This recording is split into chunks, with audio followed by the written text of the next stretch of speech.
एक शहर में एक आदमी रहता था। वह बहुत ही लालची था।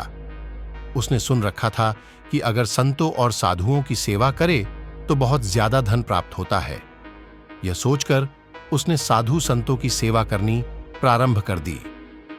एक बार उसके घर बड़े ही चमत्कारी संत आए। उन्होंने उसकी सेवा से प्रसन्न होकर उसे 4 दिए दिए और कहा, इनमें से एक दिया जला लेना और पूरब दिशा की ओर चले जाना।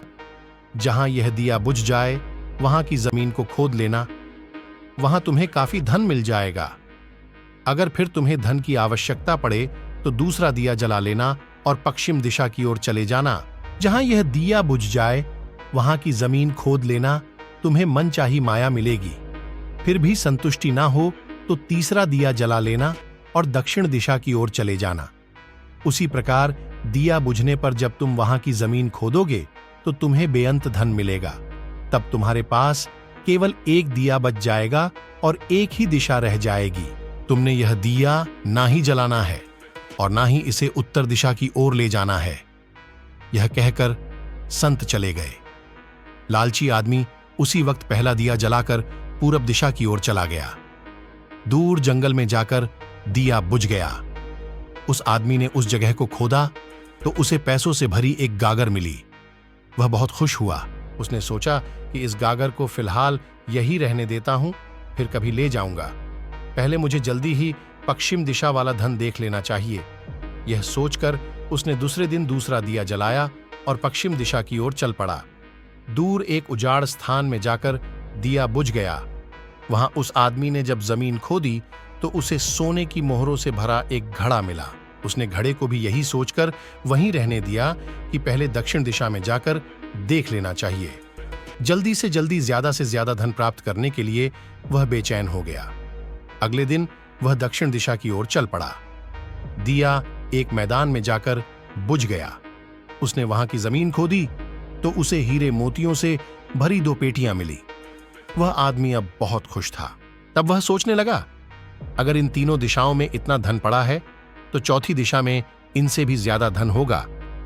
फिर उसके मन में ख्याल आया कि संत ने उसे चौथी दिशा की ओर जाने के लिए मन किया है। दूसरे ही पल उसके मन ने कहा, हो सकता है उत्तर दिशा की दौलत संत अपने लिए रखना चाहते हो। मुझे जल्दी से जल्दी उस पर भी कब्जा कर लेना चाहिए। ज्यादा से ज्यादा धन प्राप्त करने की लालच ने उसे संतों के वचनों को दोबारा सोचने ही नहीं दिया। अगले दिन उसने चौथा दिया जलाया और जल्दी जल्दी उत्तर दिशा की ओर चल पड़ा। दूर आगे एक महल के पास जाकर दिया बुझ गया। महल का दरवाजा बंद था। उसने दरवाजे को धकेला तो दरवाजा खुल गया। वह बहुत खुश हुआ। उसने मन ही मन में सोचा कि यह महल उसके लिए ही है। वह अब तीनों दिशाओं की दौलत को भी यहीं ले आकर रखेगा और ऐश करेगा। वह आदमी महल के एक एक कमरे में गया। कोई कमरा हीरे मोतियों से भरा हुआ था। किसी कमरे में सोने के कीमती आभूषण भरे पड़े थे। इसी प्रकार अन्य कमरे भी बेअंत धन से भरे हुए थे। वह आदमी चकाचौंध होता जाता और अपने भाग्य को शाबाशी देता। वह जरा और आगे बढ़ा तो उसे एक कमरे में चक्की चलने की आवाज सुनाई दी। वह उस कमरे में दाखिल हुआ तो उसने देखा कि एक बूढ़ा आदमी चक्की चला रहा है। लालची आदमी ने बूढ़े से कहा कि तू यहां कैसे पहुंचा? बूढ़े ने कहा, ऐसा कर ये जरा चक्की चला, मैं सांस लेकर तुझे बताता हूं। लालची आदमी ने चक्की चलानी प्रारंभ कर दी।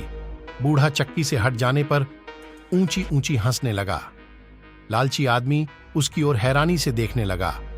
वह चक्की बंद ही करने लगा था कि बूढ़े ने खबरदार करते हुए कहा, ना चक्की चलानी बंद ना कर। फिर बूढ़े ने कहा, यह महल अब तेरा है, परंतु यह उतनी देर तक खड़ा रहेगा जितनी देर तक तू चक्की चलाता रहेगा। अगर चक्की चलनी बंद हो गई तो महल गिर जाएगा और तू भी इसके नीचे दबकर मर जाएगा। कुछ समय रुककर बूढ़ा फिर कहने लगा, मैंने भी तेरी ही तरह लालच करके संतों की बात नहीं मानी थी और मेरी सारी जवानी इस चक्की को चलाते हुए बीत गई।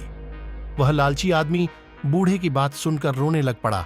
फिर कहने लगा, अब मेरा इस चक्की से छुटकारा कैसे होगा? बूढ़े ने कहा, जब तक मेरे और तेरे जैसा कोई आदमी लालच में अंधा होकर यहां नहीं आएगा तब तक तू इस चक्की से छुटकारा नहीं पा सकेगा। तब उस लालची आदमी ने बूढ़े से आखिरी सवाल पूछा, तू अब बाहर जाकर क्या करेगा? बूढ़े ने कहा, मैं सब लोगों से ऊंची ऊंची कहूंगा, लालच बुरी बला है। Thank you so much for watching this video guys. अगर आपको वीडियो अच्छी लगी हो तो चैनल को सब्सक्राइब करिए, लाइक करिए, कमेंट्स करिए और खूब शेयर करिए। मिलते हैं जल्दी किसी और कहानी के साथ।